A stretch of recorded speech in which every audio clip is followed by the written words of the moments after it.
যদি আমি তোমাকে বলি অনলাইন কিংবা অফলাইনে প্রতিনিয়ত তোমাকে অন্য কেউ নিয়ন্ত্রণ করতেছে, তাহলে কি তুমি বিশ্বাস করবে? হয়তো এখন ভাবছো শরীফ কিসব বাজে বাজে কথা বলছে, তাই না? কিন্তু ভাই, তুমি মানো আর না মানো, তবে এটাই সত্যি। মানুষ তোমাকে প্রতিনিয়ত কন্ট্রোল করতেছে, তাদের জালে তোমাকে আটকে রেখেছে। তারা তাদের হাতের জালে প্রতিনিয়ত তোমাকে নিয়ন্ত্রণ করতেছে, আর হয়তো তুমি বুঝতেই পারছো না। আর যদি তুমি এই ফাঁদ থেকে দ্রুত বেরোতে না পারো, তাহলে তোমার অনেক বড় ক্ষতি হয়ে যেতে পারে। এখন প্রশ্ন হলো, তারা কিভাবে আমাদেরকে কন্ট্রোল করে আর আমরা তা কেনই বা বুঝতে পারি না? চলো বিষয়টা আমরা ছোট্ট করে আলোচনা করি। তুমি কি কখনো খেয়াল করেছো, যখন আমরা পড়তে বসি বা স্কুল কলেজের কোনো গুরুত্বপূর্ণ কাজ নিয়ে ব্যস্ত থাকি, তখন কেন যেন অনেক বেশি বিরক্ত লাগে, অথচ ঠিক একই সময় আমরা কোনো ভিডিও দেখি কিংবা কোনো গেমস খেলি, আমাদের যেন বিরক্ত আসেই না। তখন আমাদের মনে হয় শুধু আরো দেখতে থাকি, আরো খেলতে থাকি। 1 ঘন্টা কেটে যায়, 2 ঘন্টা কেটে যায়, মনে হয় যেন কিছু হয়ই না। কিন্তু যখন পড়তে বসি কিংবা কোনো গুরুত্বপূর্ণ লেখালেখি করতে যাই, কিন্তু ব্রেনটা তখন আলাদা একটা প্রোগ্রাম চালু হয়ে যায়, যেন সেটা করতে ইচ্ছে না করে এবং সেখান থেকে তাড়াতাড়ি পালাতে চাই। আপনি কি আরো একটা ব্যাপার কখনো খেয়াল করেছেন? আমাদের বন্ধু বান্ধব কিংবা আত্মীয় স্বজন অনেকে অনেক সময় ইমোশনাল কথা বলে, যা শুনে আমরা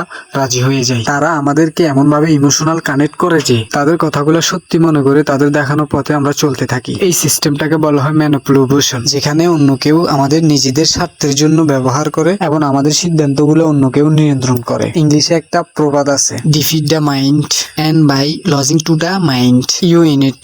এর মানে হলো, তুমি যদি মনকে হারিয়ে দাও, তাহলে তুমি সবকিছুতে হারিয়ে যাবে। যদি তুমি মনকে নিয়ন্ত্রণ করতে পারো, তাহলে সেটাই হবে তোমার আসল বিজয়। যে তার মনকে নিয়ন্ত্রণ করতে পারে, এই পৃথিবীতে তার জন্য কিছুই অসম্ভব নয়। এখন প্রশ্ন হলো, আমরা কি এই ফাঁদ থেকে মুক্তি হতে পারি, কিংবা অন্যদের মতন আমরাও কি অন্যদের মনকে কি নিয়ন্ত্রণ করতে পারি? হ্যাঁ, অবশ্যই পারি। আমি আজ আপনাকে 6টি কার্যকরী কৌশল দেখাবো, যা শোনার পরে তুমি অন্য কারো মনকে খুব সহজে কন্ট্রোল করতে পারবে। প্রত্যেকটি কৌশল গুরুত্বপূর্ণ এবং তোমার কাজে আসবে। বিশেষ করে শেষের 2টি কৌশল দিয়ে তুমি একজন মানুষকে নিজের কন্ট্রোলে নিয়ে আনতে পারবে। Number 1, choice restriction. এটা এমন একটা কৌশল যেখানে তুমি কাউকে এমন কিছু অপশন দাও যাতে করে তোমার চাওয়া কাজটি করতে সে বাধ্য হয়। এক কথায়, তুমি তাকে সরাসরি কোনো কিছু করতে না বলে বরং তাকে তুমি এমন কিছু বিকল্প দাও যেখানে সে সহজ এবং সত্যিদায়ক বিকল্পটি বেছে নেয়, যা শেষ পর্যন্ত তোমার উদ্দেশ্যটা পূরণ করবে। একটা উদাহরণ দিয়ে বুঝাই। ধরো তোমার ছোট ভাইটা পড়তে বসতে চায় না। তুমি যদি তাকে বলো পড়তে বসো, সে হয়তো অজুহাত খুঁজে বের করবে। কিন্তু যদি তুমি তাকে 2টি বিকল্প দাও, তাহলে সে নিজেই তোমার চাওয়া কাজটি করতে রাজি হবে। তুমি তাকে বলো তোমার সামনে 2টি অপশন আছে। একদিকে তুমি বাসার সব কাজ করবা,